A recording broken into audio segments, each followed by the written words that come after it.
Shout out, shout out. The Connects. Luis Guzman.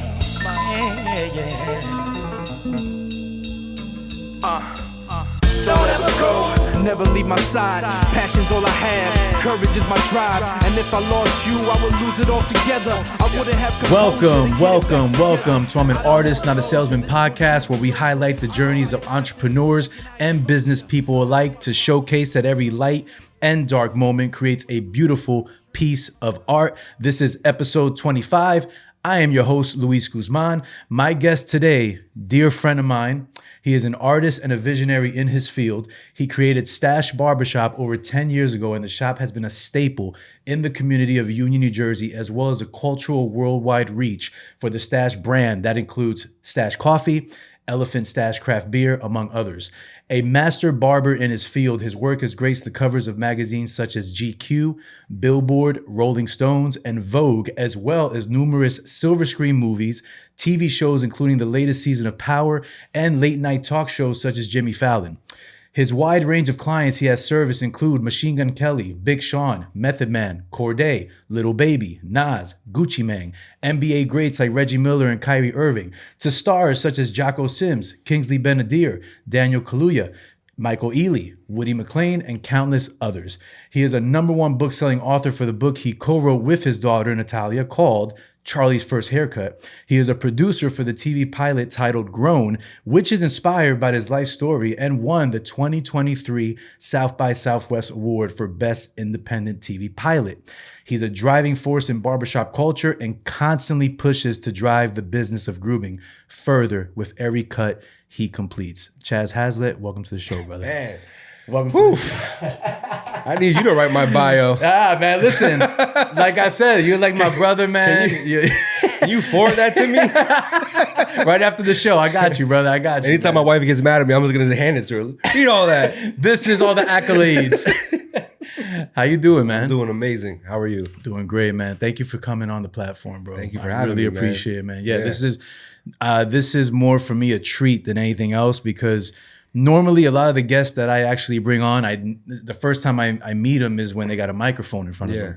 But we've been through so much in the last 10, 15 years I've known you. Yes. So many stories, up and downs, in between, but blessed to call you a brother and blessed to still have that relationship with you, man. Absolutely, so man. I really Thank appreciate you coming, brother. Thank you for having me. My brother. So I always start off the show with the same question. Mm-hmm. Who is Chaz Haslett? Man, I feel like you just told everybody right now, man. I can't come up after that. I did it all. You did it all right there. Like, well, I want to start. But go ahead. But if I have to say like who I am, man, I'm just an average, regular kid from New Jersey that had big dreams and had the balls to pursue it. I love it, man. And that shows in your personality and your drive. Where did that start? Did it start when you were young? Was it put in you by your dad, your mother? Where did this drive come from that you have? Because you have an amazing drive. Yeah, I think the drive came from just, seeing my parents, working hard and to provide for me and my brother, and also I grew up in a real wealthy town, but we weren't wealthy. Mm-hmm. I know how that is, bro. So that kind of gave me a vision that there's something else out there to chase or to go after. Gotcha. And not even I'm just out for wealth and riches. It's just seeing there's other sides of life. And that's a beautiful thing, because a lot of the times you are raised in a poverty place. Like I was born and raised in Newark, where it was just bad, right? Yeah. But I didn't realize that there was more out there. You were actually the opposite. You were dealing with, financial woes, but you were in a place of inspiration. Yes, right? Absolutely. And, this place of inspiration opened your eyes to more than just somebody that's in the hood at a bodega or a laundromat or a liquor store, and they don't see what else is out there. So you actually had the duality of seeing both. Mm-hmm. Did that kind of give you the inspiration to start barbering or think about barbering, or was it something else that drove you to that? No, I mean, the barbering kind of just came to me, as a young kids, we were just trying to find places to go get our haircuts. Because growing up, where I grew up, it was just old school barbers, and we wanted to go more for like the fresher style. So what do? We started taking the bus to Elizabeth to get there to get our haircuts. So that's like kind of where the first inspiration came from. But also seeing Anthony Mason getting the designs in his head. That's right. And I was, that. and I'm an artist. I like to draw. I like to write graffiti as a kid. So once I saw that hair was a medium for art, that's really what sparked it for me. And what age were you at this time? About the first time I ever picked up clippers was 16, but the second, when I took it real serious was around like 18 years old. 18 years old. Okay.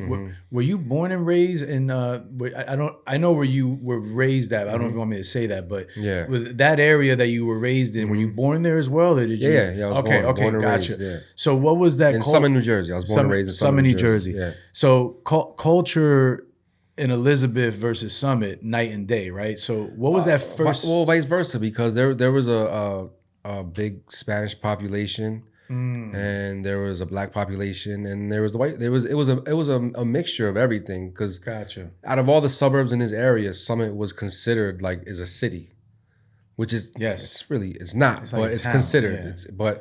But there is still a big melting pot of people. So I grew up around everybody at the same time as well. You know, so you were able to like snatch culture from everybody, including your own, right? Yeah. But I think being an artist is having a melting pot of different diversity, which I think you kind of own that craft with everything you put your DNA on. Well, yeah. So like my brother was, he's 10 years older than me. He was a b-boy graffiti artist, so that was like my influence, seeing him. And I mean, I'm watching him in the era of when hip hop was created, Yes. And he was teaching me how to like spin on my head and do, how to write like little tags when I'm like 3-4 years old. Wow. So I didn't know that. That can go back to like where my inspiration could really be drawn from as well, And then I had family that lived in Queens, in Jackson Heights. So we would go there on Sundays to, to hang out with my cousins. So even just walking around the streets of like Queens and seeing the graffiti on the subway and seeing this movement, and it was just fascinating to me, coming from such a quiet place. Yeah. And it was like, wait, what is this? It was like, it's just like a kaleidoscope of culture and art. That curiosity though, that made you want to, learn more about hip hop, learn more about graffiti. Obviously your brother was the genesis to that. Yes. But you on your own started venturing off and, listening to different artists and tagging up different places. And how much of that is built up in your DNA today? Is that still something you hold deep to your heart? Absolutely. It's not even something that I think about. It's just the way I am, because I look at hip hop as a culture, as a way of life, the way we walk, the way we talk, the way we think, the way we act.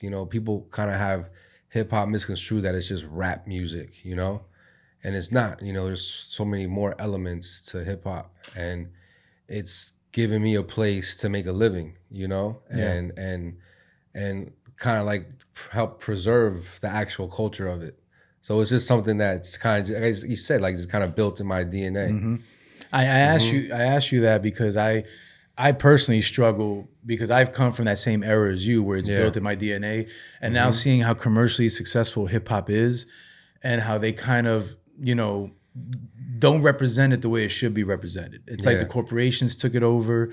Back when we were young, listening to hip hop, early 90s, late 80s, it was our thing. It was black and brown. That was our like escape. That was our world. Now, and I guess this is a question that's coming out of this, now that you see how commercially successful hip hop is, it's kind of a double-edged sword, right? Because in one way, you're able to expound your business because hip hop is so much bigger than it was back in the 90s. Yeah. But then again, it's like integrity, right? Like, how far will you go to not sacrifice that integrity? Like, nah, I'm not doing that. This is whack. This is like exposing the culture versus, oh, this is authentic. I can mess with this.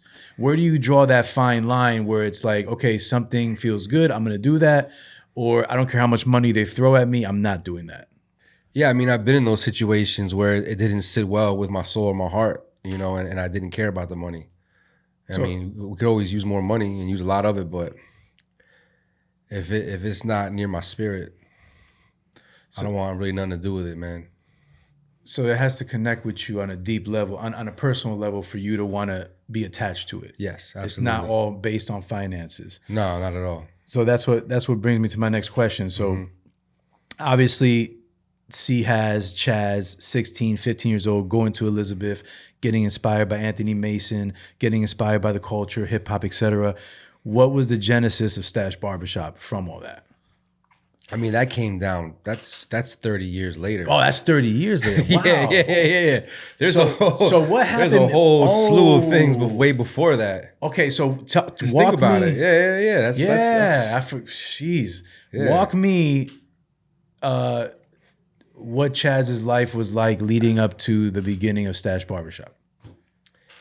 It was a lot, man. And like, I mean, we can go in so many different directions, you know.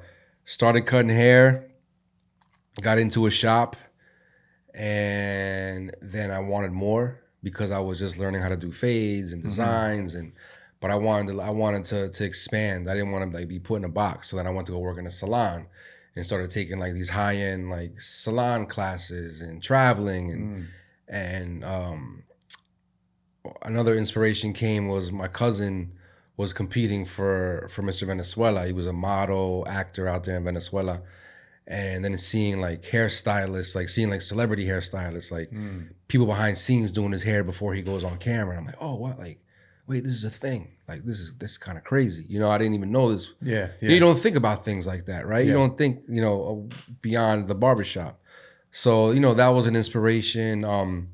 Dabbled in music, you know, we traveled. You were a manager. Yeah, managed, traveled, toured all over the United States. We had #1 records. We had songs with huge artists. I remember that. Yeah. And that's kind of like where I was like starting to learn to fuse the hair cutting with the entertainment side because I was learning how to maneuver in the entertainment world as far as like just kind of like unwritten rules on etiquette. Gotcha. You know what I mean? You know, I was thankful to have good mentors that helped me along the way, you know? What made you want to leave music and focus more on barbering? Man, my homie Buys One, bro. Buys One, rest in peace. Yeah, rest in peace. My brother Buys One. Didn't even know I was cutting hair. And I was staying at his house in Beverly Hills. And he was a DJ and also like a record radio promoter, like he, you know.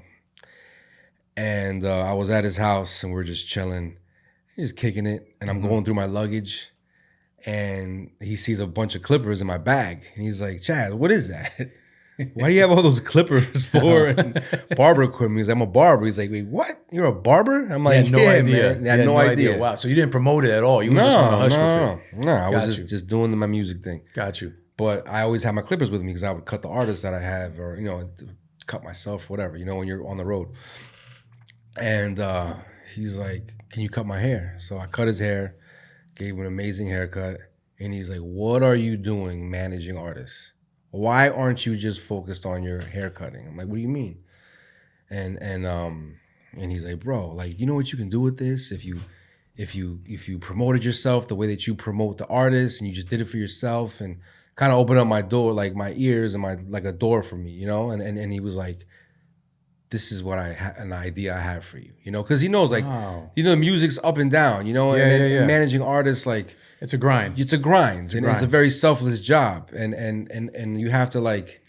Again, and I could take things to the heart, you know? Like, I like to grind, I like to work. So if I have an artist that's like, oh, I don't feel like going to the studio today. Oh, well, like, nah, bro, that's not what we're here for, bro. Like, I'm sacrificing just as much as you're sacrificing. I know you're the artist and whatever... But at the same time, like managing is an art form as well. So we're all here sacrificing. Absolutely. So if you're not ready to work, like then why am I not treating myself as an artist? And being a barber is an artist.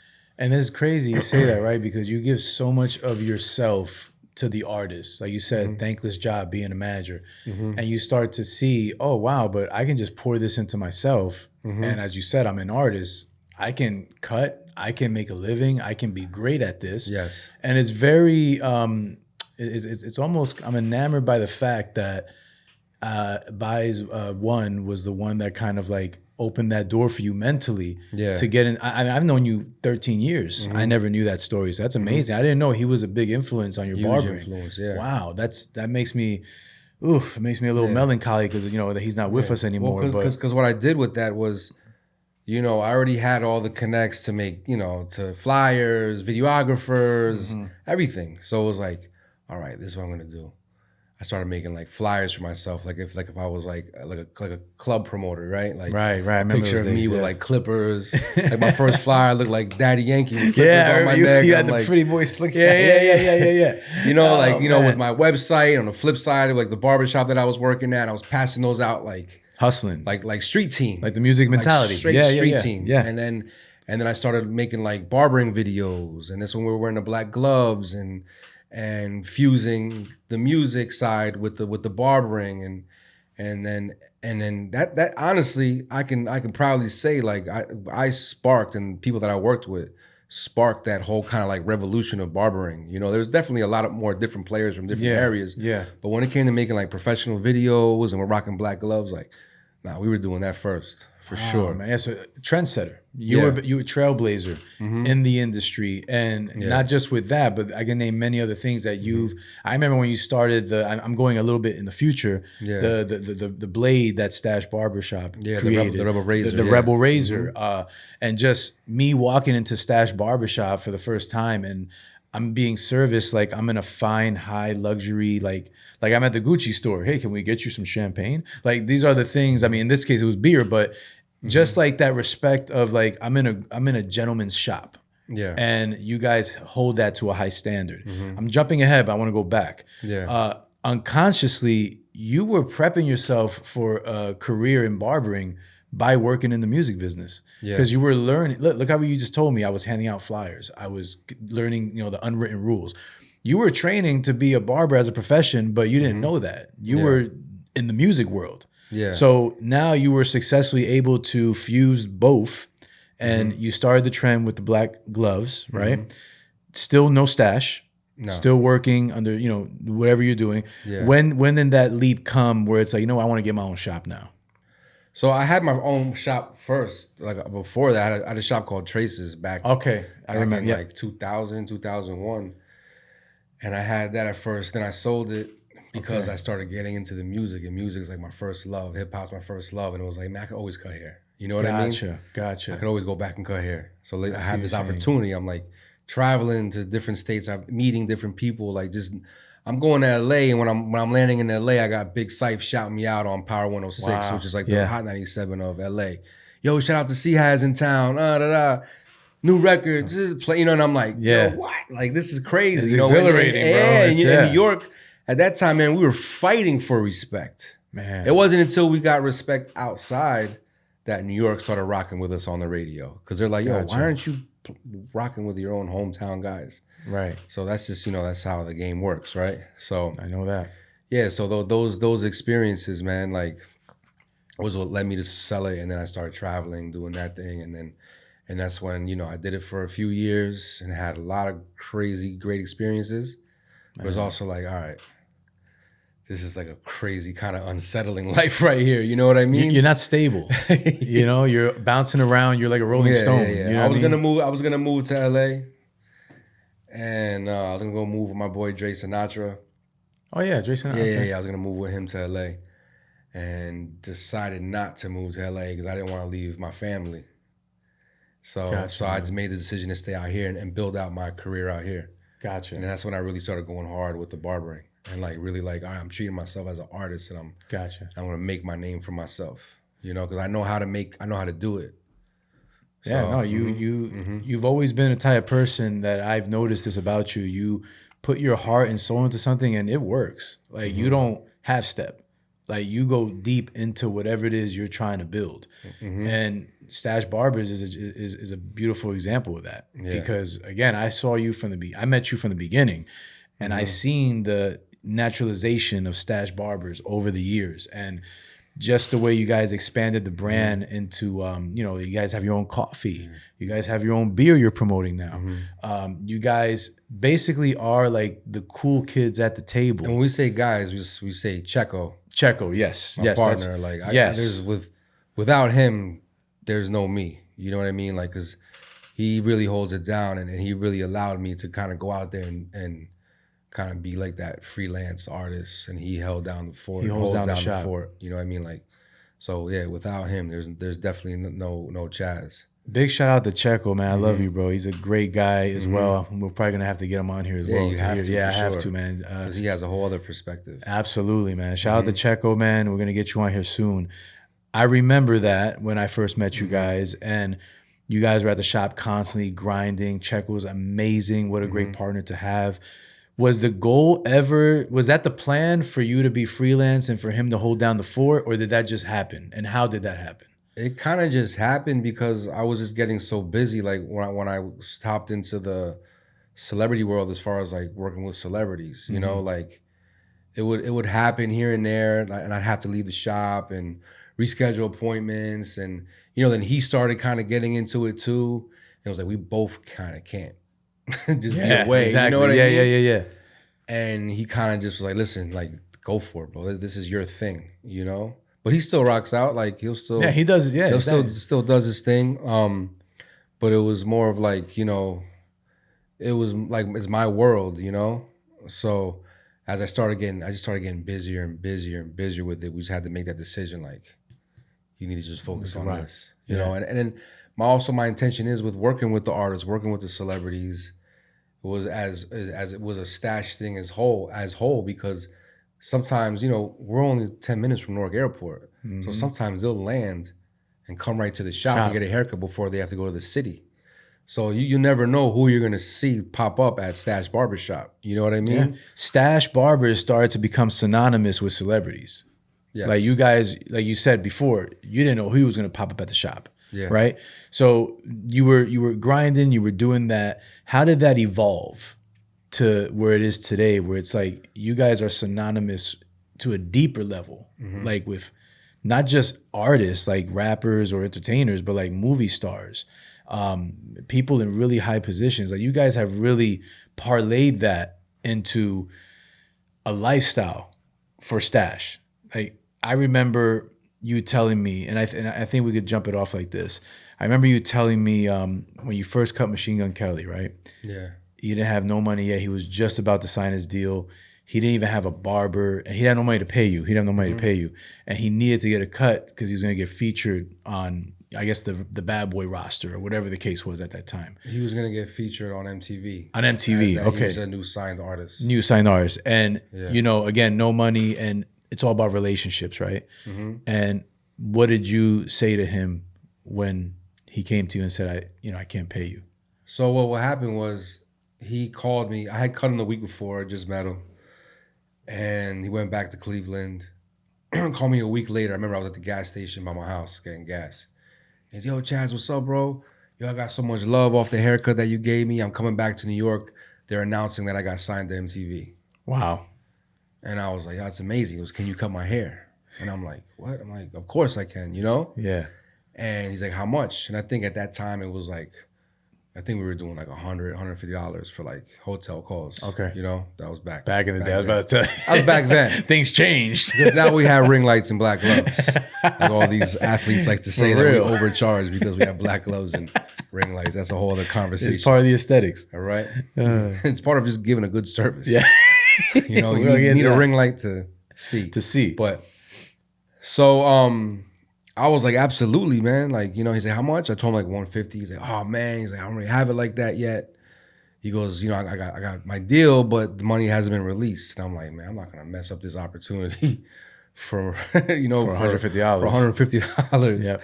I mean, I probably would have paid $150 just because I'm like, yo, my work's gonna be on MTV. That's my trophy. That's my resume. You know what I mean? That's my bragging rights. Another notch on the belt. Right? It's another notch on the belt. Absolutely. So and I was already working with celebrities at the time, but like MGK was just coming up. So it was like I can grow with him and he can be like the artist that I'm coming up with, not just like filling in for somebody. Establish a relationship. Yeah, establish a real relationship.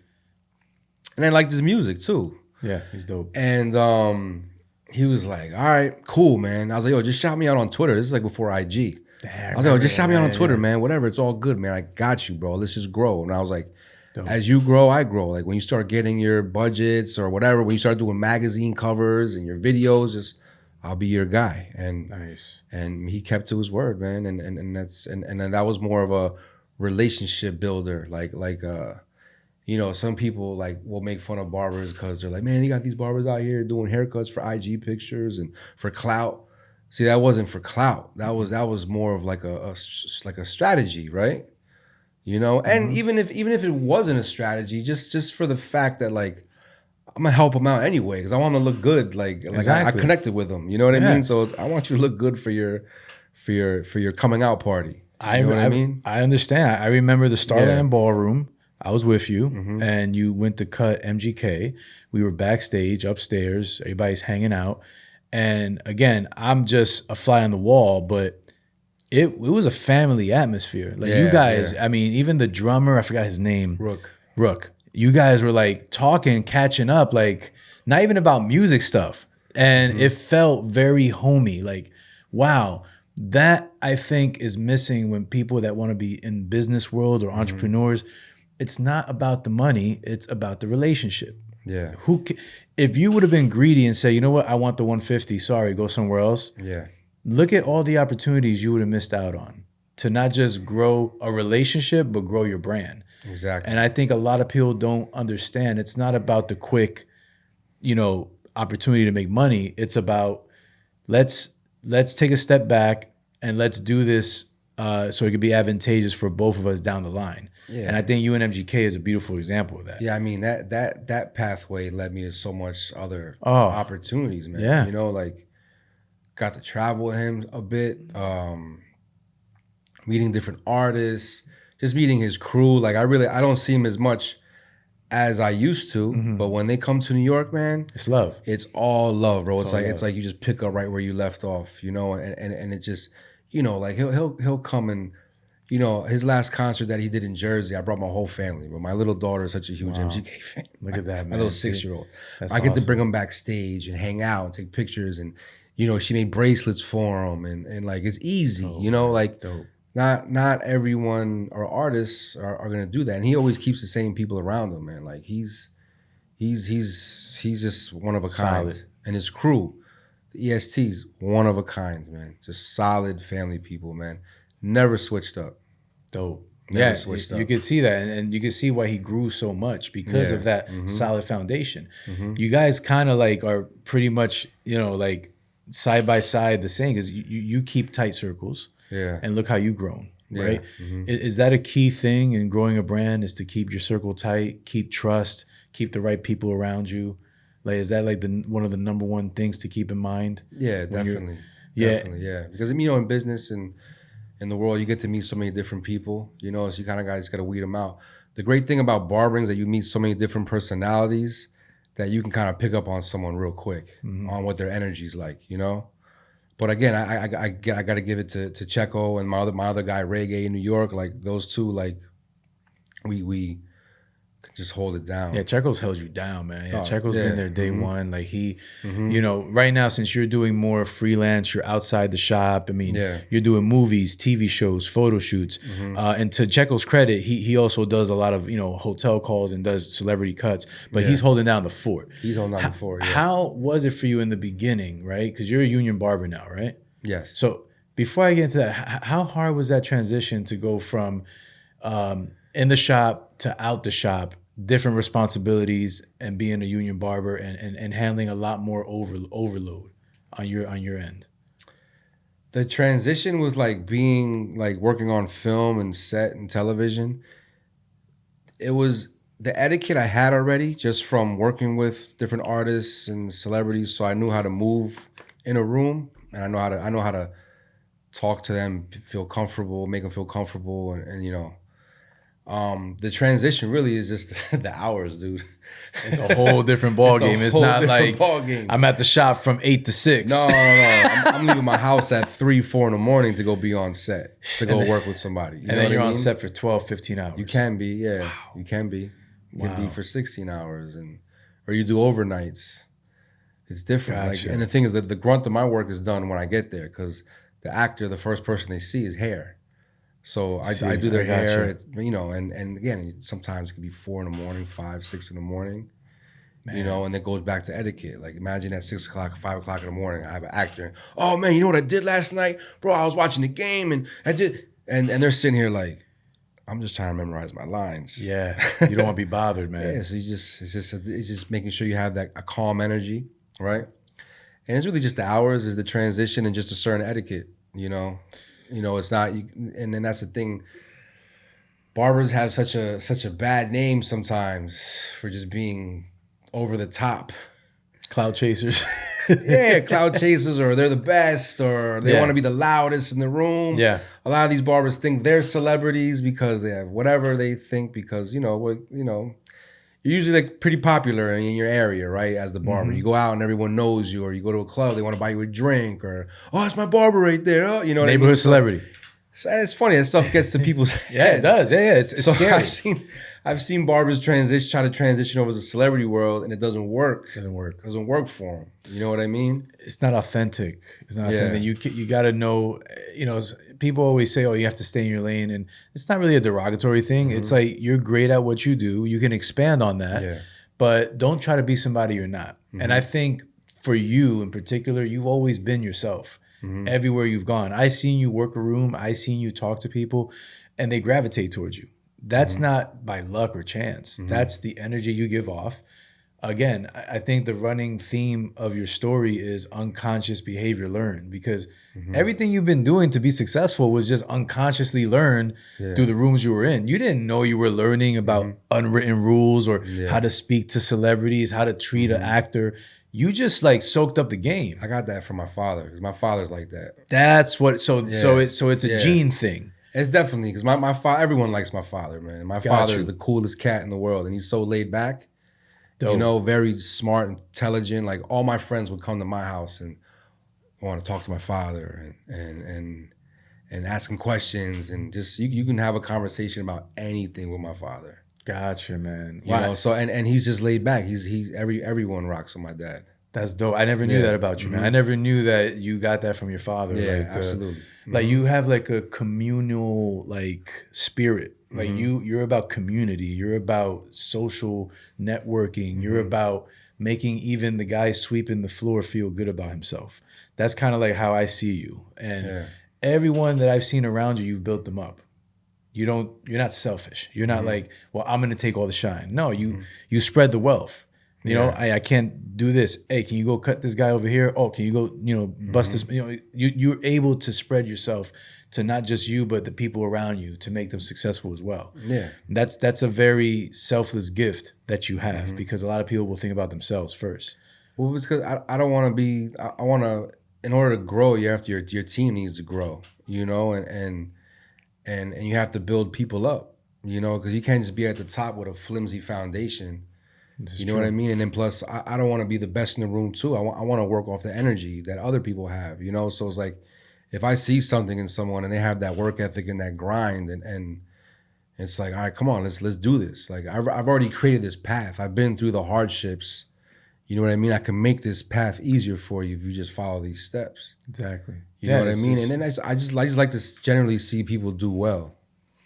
Yeah, it's a better return on investment than money is.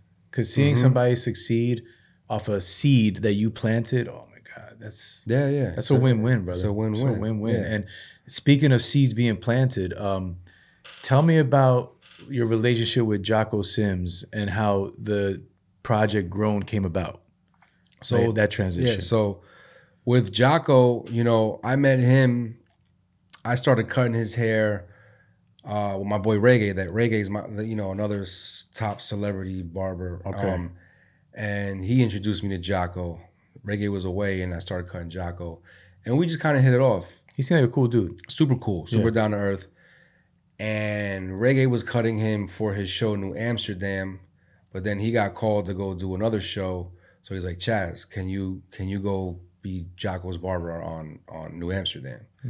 So then I came on New Amsterdam, and then Jocko and I just became super. I mean, you guys got a genuine relationship. Yeah, we have a genuine relationship. We again, so that's a guy that seeing him at 4 or 5 in the morning.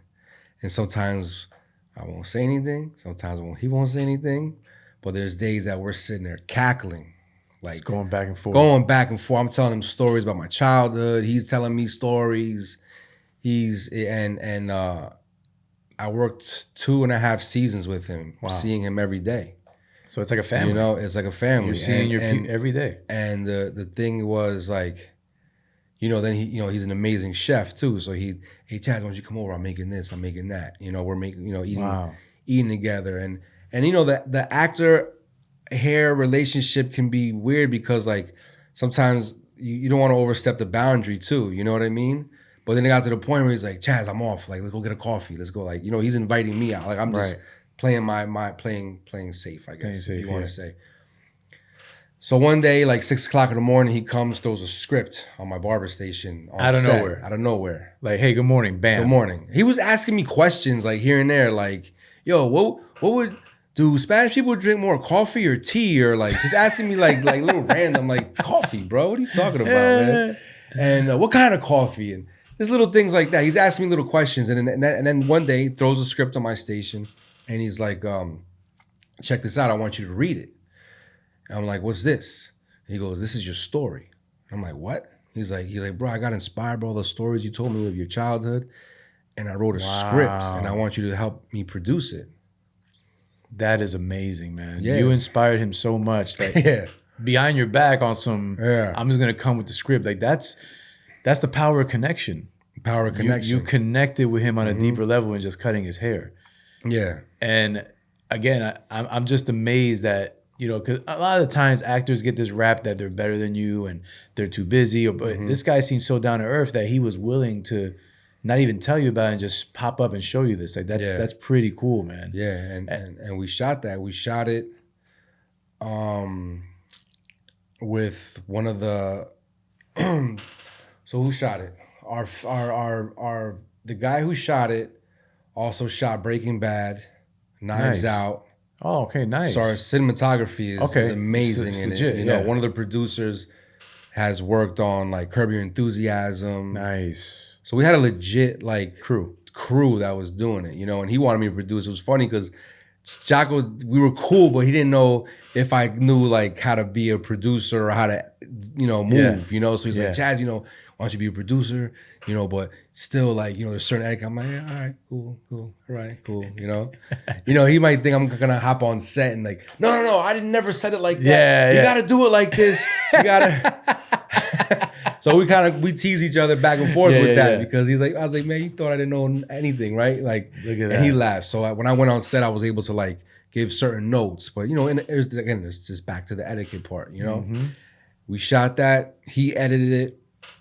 We put it into the film festivals. We got invited to a whole bunch of film festivals. The first one we did was South by Southwest.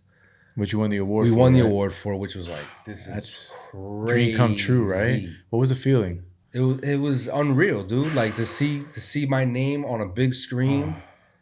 Man. And not as a character, and then seeing like friends that were inspired by characters. Because it's based, like, it's inspired by my story, but it's not completely 100%. Yeah, but it's loosely based. But it's loosely, like, inspired, right? But still, you know where it came from. Bro, it's crazy. Because then I see my name as a character, and then I see my name as a producer, and then we're winning awards.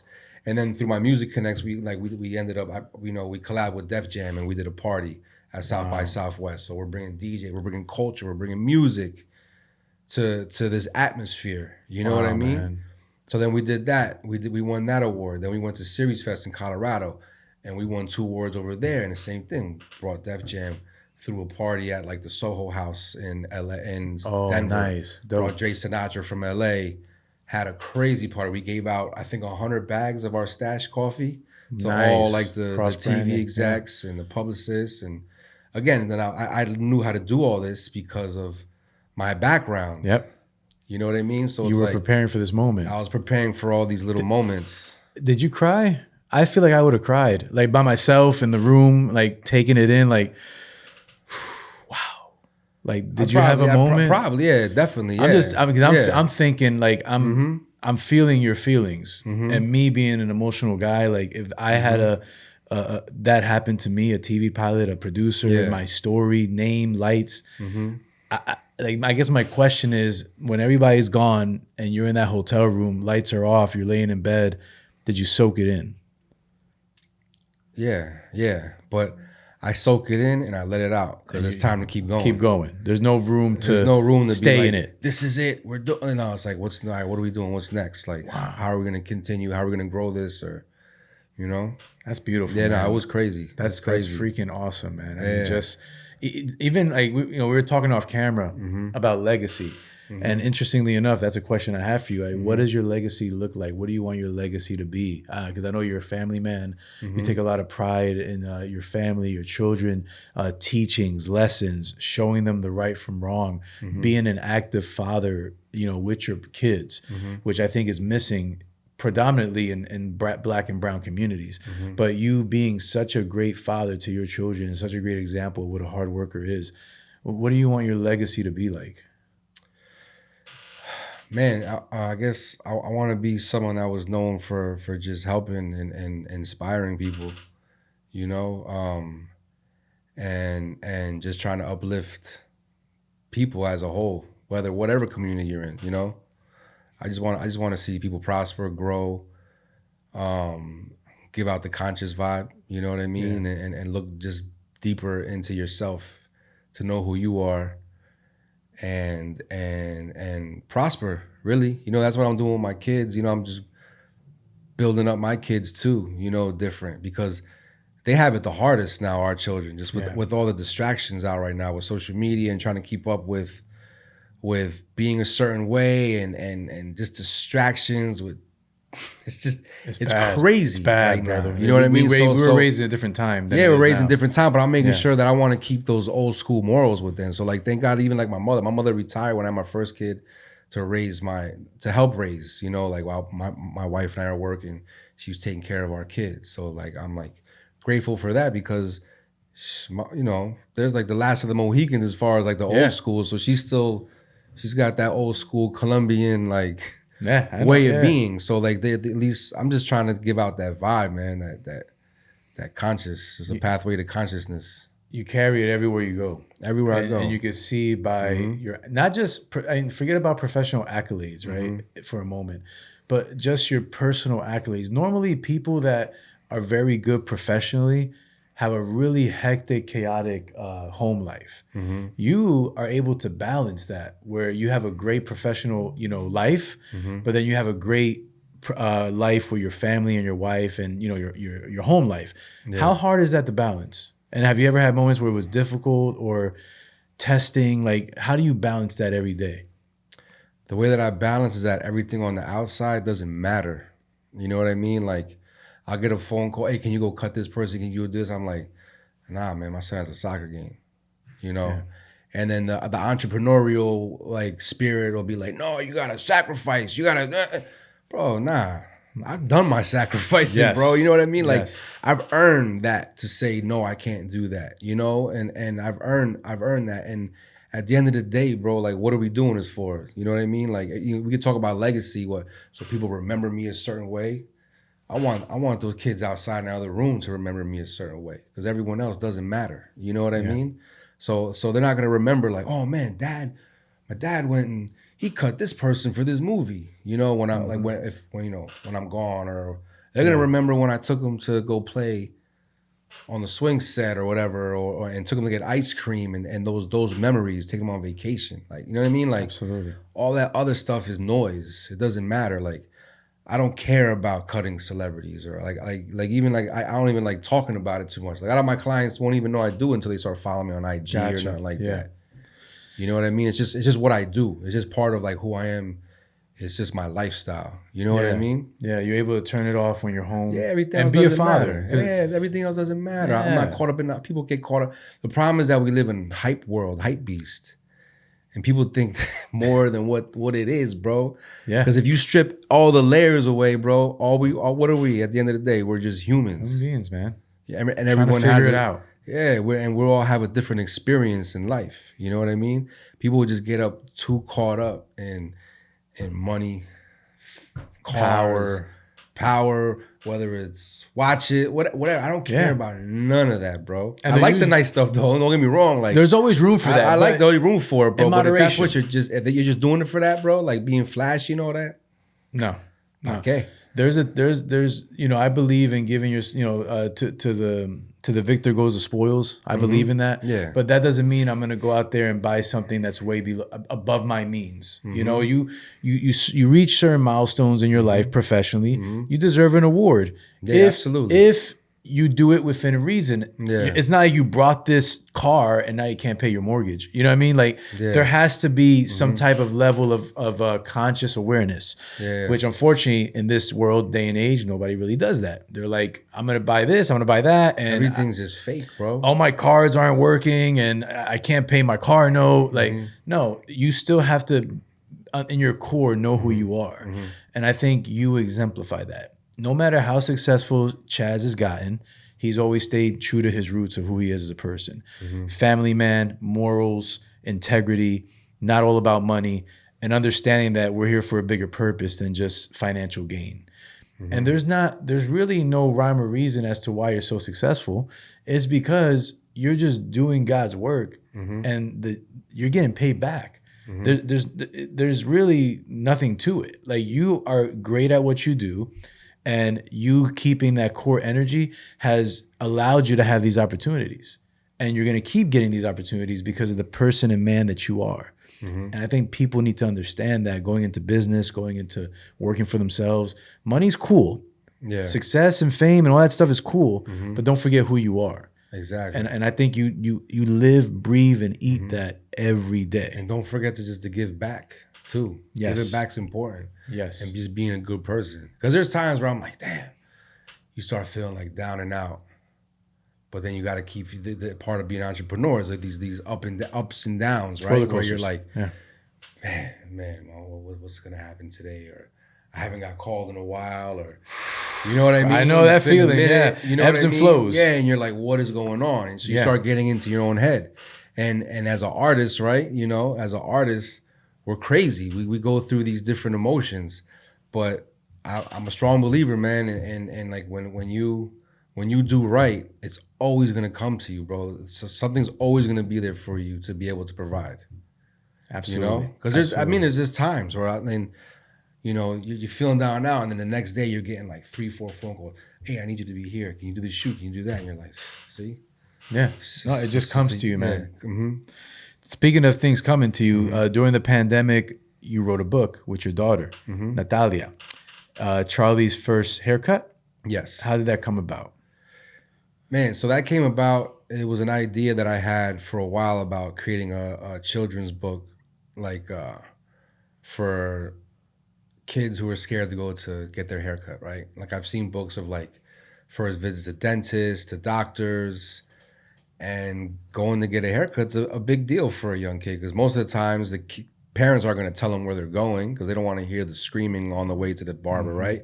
It's nerve-wracking. But then it's nerve-wracking. But also, like, think of the concept of a young child walking into a place where there's older guys there, sitting in a chair, and having some guy that you don't know throwing a cape on you, grabbing some loud clippers and some big scissors, and he starts grabbing your head and starts cutting away. It can be a scary thing, you know? So I just had the idea of creating a book showing like what it is to get a haircut. So like you're educating the kid on the way there. And then in the book was never once was like fear. Like, oh, daddy, I'm scared to get a haircut. What is it? It was more just Charlie being inquisitive. Charlie being my son, right? So started kind of jotting my notes down in my phone about the book.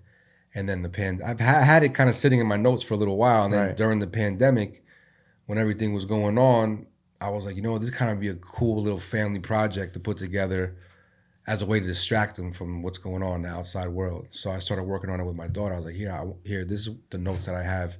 I want you to add on and give your I think she was 9-year-old touch to this. Wow. So we started going back and forth and we wrote the book together. #1 seller.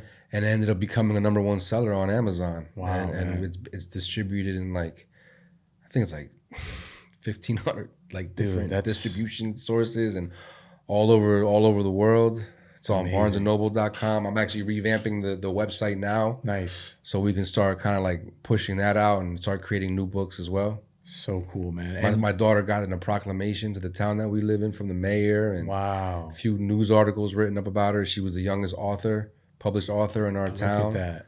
So that's my way of like, I guess, again, going back and leaving my legacy is really leaving my legacy for my kids to take that and grow on it. That's impactful because a lot of kids are happy with an iPad. Yeah. You're giving them opportunity, culture.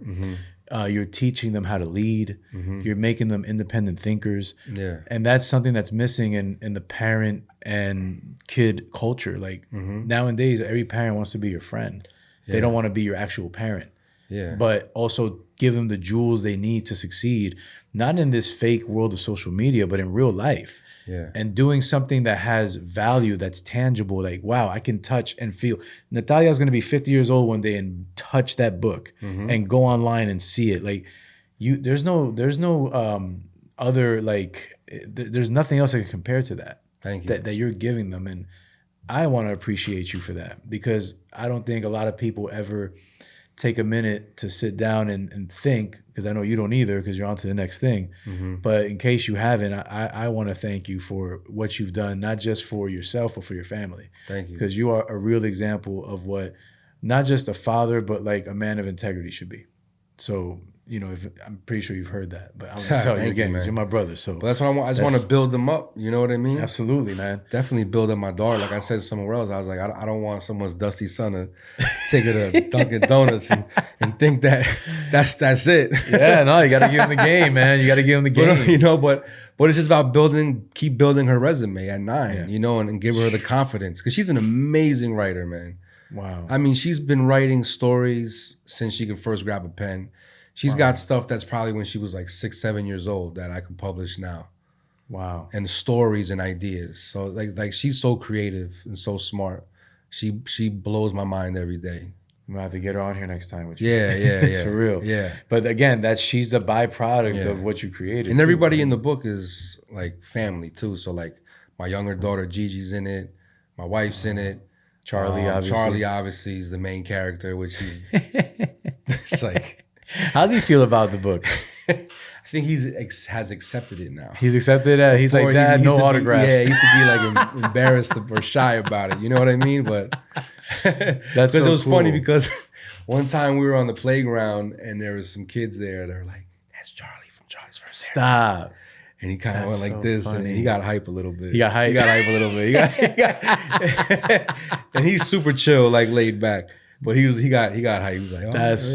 And again, he's the main character of the book. So it's like, as my daughter's the author, now Charlie's the main character. So I'm building them up together. And then my daughter's in it. She was like, I think maybe only 3 at the time. She's a character, you know. My wife, Jocko Sims, I have him as a character, is one of my son's friends. Nice. Give it some star power. You know what I mean? Dope, man. And then my Charlie's other friend is in it, and Mr. Stash, our Stash character from Stash, is the barber there. Dope. You know, so you incorporate every element of your life. Yeah. That's so dope, man. Yeah. You tied it all back together. Tied all in. It's like a book of inspiration for you too, because this is. It is. It shows me that I could do it. That I can write a book. No, that's inspiring, man. And a children's book, sometimes writing something like that's easy is the hardest thing, right? Like, you know, as a recording artist, right? Mm-hmm. The hardest thing is to write a hit, and usually the hits are the easiest songs. The easiest ones. Wow, man. That is just, again, just inspiring, man. And, you know, I'm going to get you out of here in a little bit. I have a couple questions left. I don't want to leave. I know, right? We could do this. Hey, Jay, strap in, bro. No, I hope you're comfortable, Jay. I do a portion of the show. It's called Mastermind Questions. Okay. These are some thought-provoking questions just to get to know you a little better. So I'm going to run through some of them with you now. Cool. Interestingly enough, the first question, what book have you read that inspired you the most?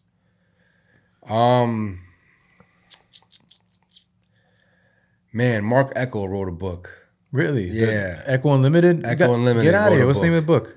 I don't remember. Is that the name of the book? I mean, kind of fly. Stop. He wrote a story of how he created Echo. Okay. And I mean, I used to love Echo. And I'm talking about pre-Rhino Echo. Like they used to be able to go to Elizabeth in like 96 and buy t-shirt, the Echo t-shirts and the jackets. I remember and that. Used to be get like mixtapes with them. You know what I Oh, mean? So yeah, and again, and it was inspired by graffiti culture. I was like, what is this? Yeah, it was cartoon girls on the t-shirts and stuff. And this is before they had the store in the mall and it was big Echo Rhino. Yes. This was pre that. But he wrote a book. I just can't think of the name right now. But if you Google it, it'll pop up. And that's an amazing book of his adventure. I mean, of his journey, and how he created his brand. And that book really inspired me a lot. Gave you a lot of gems to. And another one too was Subway Art. It was a graffiti Subway book. Art. Okay, yeah, it was a graffiti book. You're a graffiti artist by natural selection with hip hop. So those two really resonate. Which isn't a book you read. It's more just like an art piece. Gotcha. But I used to like take the pieces and practice them when I was like, I don't know, 6th grade or whatever I was. So dope, man. Wow. So I gotta check that Mark Eckel book out. Really good. For real. Yeah. What person in your life has brought you the most influence? My parents. I like that. Yeah, my parents have influenced me since I was in my mother's womb. Yeah, you know what I mean. So yeah, they're and they continue to influence me. You know, because I'm fortunate enough to have them both still. So God bless. You know, I can call my dad and ask for advice, and then my mom will come and still treat me like I'm 5 years old, make arepas for me. Oh gosh, oh my Lord. And you know those are my first inspirations right there. Dope, man. Dope, man.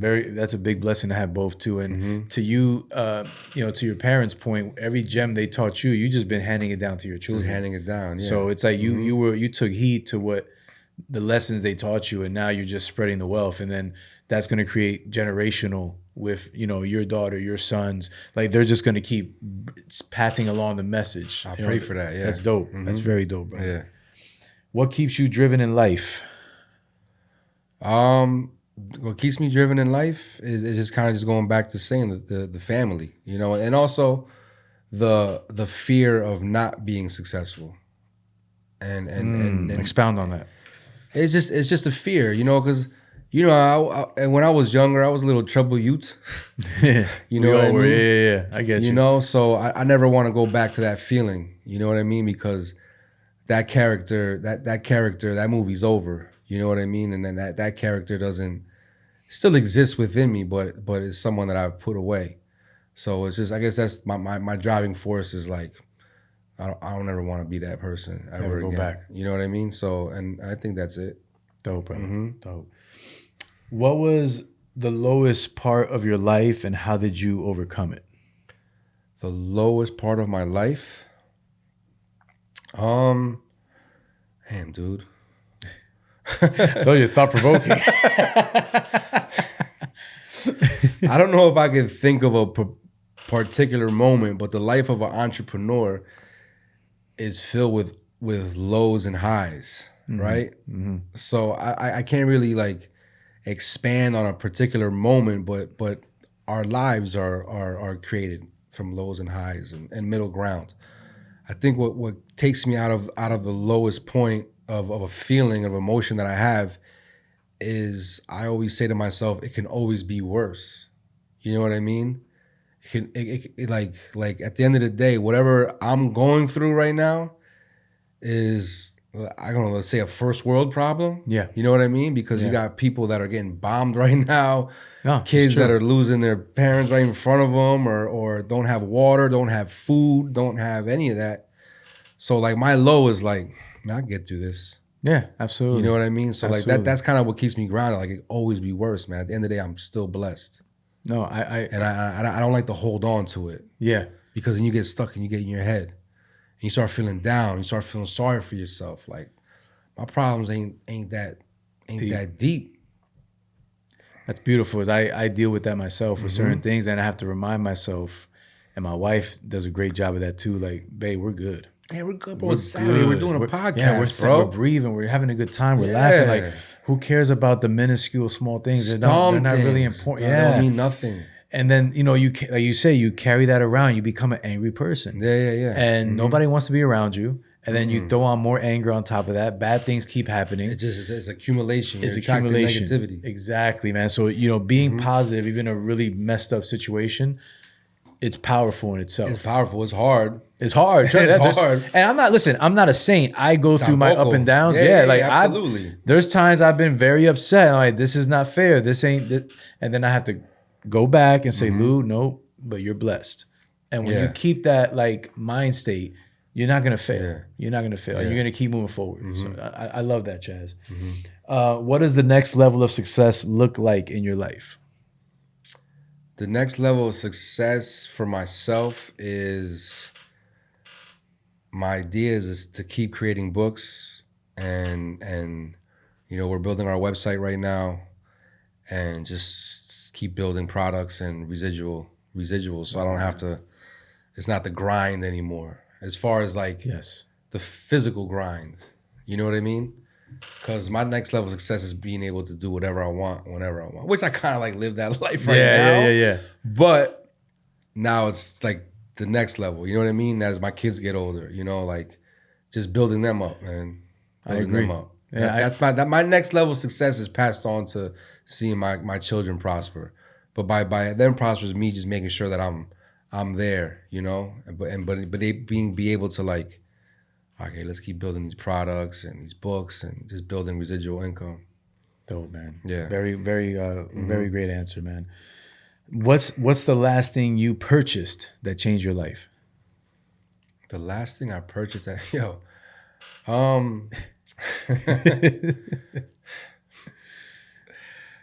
was at Dr. Sebi's son's store yesterday. Oh, wow. This is recent. This was yesterday. Yes. And he just blessed me with all these like natural herbs and alkaline like products. Nice. I mean, blessed me, dude. Really? Yeah. And I think that's gonna be game changer. Game changer as far as like, let's talk about just health. You know? Wow. Yeah. And, yeah. I mean, he gave me some powerful herbs that I gotta start doing my research because I don't even. You know, you're scared to take them. Have you took them yet? No, not yet. I'm getting over a cold. No, nothing. I'm not that. It's like, you know, let me do this last little weekend. I'm gonna go out to a little restaurant. There you go. Do your thing. Then, the last hurrah. The little last hurrah.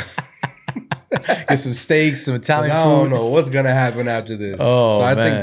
think it was the last purchase. That's dope. Yeah, he has a store in Newark on Central Ave. Yeah, I think my friend Shah actually goes to that store because he's always telling me about it too. Right Central Ave, yeah. I think it's the same exact one. I think it's 547 or 574 Central Ave, and then right next door there's a vegan spot called Blueberry Vegan. They're selling seeded watermelon and alkaline. Oh, that's where you got that watermelon you put. I saw the watermelon. Man. So I'm gonna say that's my dope. Latest purchase. My latest real purchase was a seeded watermelon.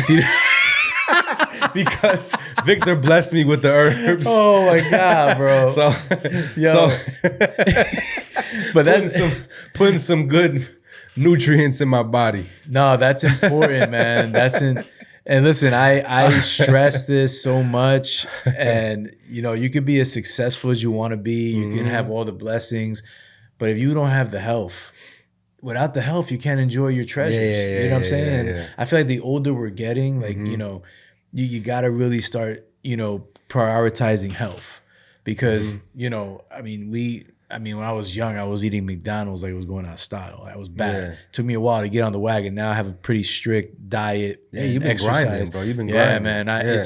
It's part of my life. Just like we breathe, just like we sleep. You got to make it part of your life. So you know, I always try to stress that to everybody. Like, you know, it's great to do great things, but it's greater to take care of your health.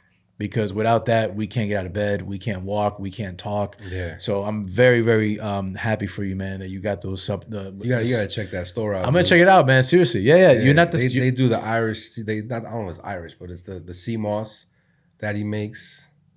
You know, and oh, that's right. Everybody talks about this. I haven't took sea moss yet. I gotta try it. You should. I heard it's really good for your digestive health. For everything. Really? Yeah. Is it nasty? Have you tried it? I never tried it. Nah, I mean, you mix it with like tea. Oh, you mix it with tea. Okay. Yeah. Okay. I mean, you can just raw dog it if you want, but that might be rough going down. Just mix it with the tea or put it in a smoothie. Gotcha. I'm gonna try that, man. I'm gonna try that. So that's my last purchase. That was. I never expected that. That's a good one, though. Life changing. That's a good one. That's a good one, man. Man, Chaz, I mean, it's been amazing to see you on this journey, brother, and seeing the evolution of you as just not a businessman or an entrepreneur, but as a family man. And you know, I'm thankful to call you a friend, thankful to call you a brother. I'm excited for what's next for you in your life. I'm here. Bro. Doors always open. You can always come back here whenever you want. I'm thankful for the relationship. And one last thing before I get you out of here, and it's just more like a fan question because I'm like my hip hop child is coming out. Yeah. What was it like to cut Nas? That was wild. Can you walk me through that? Because I mean, you like me when it comes to hip hop. So Yeah. that for me, if I'm in your body, I'm thinking this is a milestone achievement. What was that like? Can you walk me through that? Man, so I got the call to cut Nas from my boy Marcus that he was going to be in town for his birthday.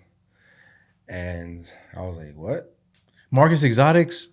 Or am I thinking about somebody else? That's my boy Curtis. Curtis. Shout out to Curtis Smith. Curtis Smith. There's Okay. another cat, Marcus. And he called me. He was like, hey, man, I got one for you. I'm like, hey, what's up? And this was like tail end of the pandemic. Okay. You know? So he's like, I need you to, can you go cut Nas in New York? And I'm like, what? Come on, man. I was like, hell yeah, I can go cut Nas. Bro, I went to the beauty supply the next day. I bought brand new clippers, brushes. Everything was brand new. I was popping tags. Stop. Popping tags. Stop. Cut him, Wow. his brother, a couple of the homies, and then ended up cutting him like a couple of days later for a video shoot off like his King Disease first like kind of comeback with Hit Boy, the King Disease album. So that was awesome. Another milestone was cutting Method Man on Power. That was wild because Method Man is my favorite rapper when I was a kid. Wow, like the Wu-Tang and Nas too. But Yeah. I was like, That was like Method Man. Were you? And I had to act like I didn't You kept even the know him. etiquette. You kept the Act etiquette. like I didn't even know him. You kept that whole etiquette. The whole Kept the poker etiquette face. the Poker whole face. time, bro. The How did you whole break time. it? How did you tell him? He ended up getting more comfortable with me.